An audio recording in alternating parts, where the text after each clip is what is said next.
কি খবৰ সকলো ভালে আছে আৰু ময়ো ভালে আছোঁ। আজি এটা ৰেচিপি লৈ আহিছোঁ। ৰেচিপি মানে কি মাটন ৰেচিপি। সন্ধিয়া বেলিকা একেবাৰে পাকঘৰত সোমাই গৈছোঁ। এইফালে তেলো লৈ লৈছোঁ, লগতে কুকাৰ একদম ৰেডি কৰি লৈছোঁ ধুনীয়াকৈ একদম চিকচিকীয়া কৰি। দেখিছে বাৰু গেছটোকে জ্বলাব পাহৰি গৈছোঁ। মাংস বনাবলৈ পাই মানে গেছটোকে জ্বলাব পাহৰি গৈছিলোঁ। এতিয়া পাতি দিলোঁ ধুনীয়াকৈ কুকাৰটো আৰু এইফালে একদম খাটি সৰিয়হৰ তেল দি লৈছোঁ দেই। খাটি সৰিয়হ বুজিছে নহয়। আৰু এতিয়া এইখিনি হৈছে মোৰ মাংসখিনি মই বনাম।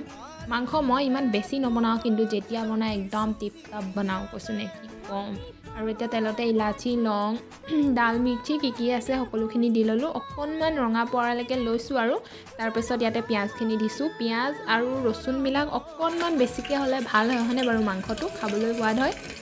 আৰু ইয়াতে পিঁয়াজখিনি দিয়াৰ পিছত ৰচুনখিনিও দি দিলোঁ আৰু লগত 3টা দিছোঁ কেঁচা জলকীয়া। মাংস অকণমান পুৰিলে ভাল লাগিব, সেইকাৰণে কেঁচা জলকীয়া 3টা দিছোঁ আৰু এইখিনি ধুনীয়াকৈ লৰাই লৈছোঁ। পিছে আপোনালোকে মটন খাই কোনে কোনে ভাল পায় বাৰু মোক জনাব আকৌ, কমেণ্টবিলাক দিব আকৌ। আপোনালোকে কমেণ্টবিলাক দিলেহে মই আৰু অকণমান আগবাঢ়ি যাব পাৰিম।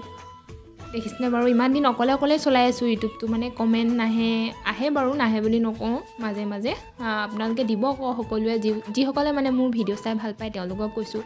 আৰু মিনি ব্লগত যিসকলে মোক লাইক কৰে তেওঁলোককো কৈছোঁ। তেওঁলোকে সঁচাকৈ বহুতেই উৎসাহ দিছে দেই। লাগিলে যেটাই লাইক নহওক, 1টা বা 2টা হ'লেও বহুতখিনি সাহস পোৱা যায় সেইখিনিৰ পৰা হ'লেও। তো আপোনালোকে দিব আৰু অকণমান উৎসাহ। আৰু এইফালে এতিয়া মোৰ পিঁয়াজখিনি ভাজি হৈ গৈছে। ইয়াতে মাংসখিনি ধুনীয়াকৈ দি দিলোঁ। তাৰপিছত মাংসখিনি মানে কুকাৰতে বনাই দিছোঁ। ইয়াতে পানী দি ইয়াতে চিটি মৰাই দিব লাগিব। আপোনালোকক আৰু এটা কথা ক'ব পাহৰিয়ে গৈছিলোঁ দেই। মই আকৌ মাংস বনালে সদায় কম তেলতে বনাওঁ। কেলৈ জানো মানে বেছি তেল দি নাখাওঁৱেই।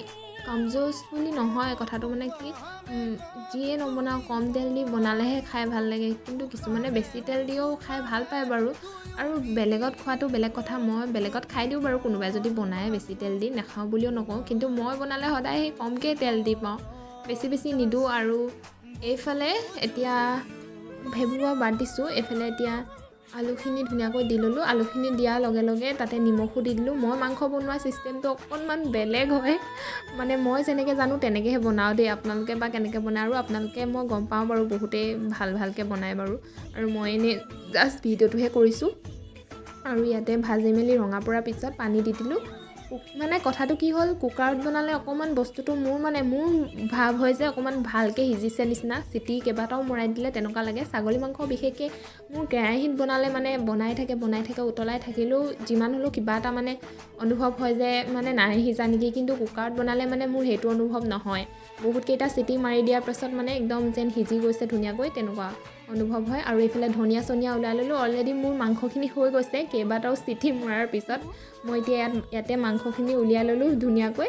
আৰু ধনিয়াখিনি ওপৰতে এনেই দি দিছোঁ আৰু কেঁচাকৈ, তেনেকৈয়ে ভাল লাগিব নহয়নে বাৰু। আৰু মাংসখিনি দেখিবলৈ কেনেকুৱা লাগিছে আপোনালোকে কমেণ্ট এটা কৰিব। আৰু আজিলৈ মোৰ ভিডিঅ'টো ইমানেই আছিলে গাইজ, বাই।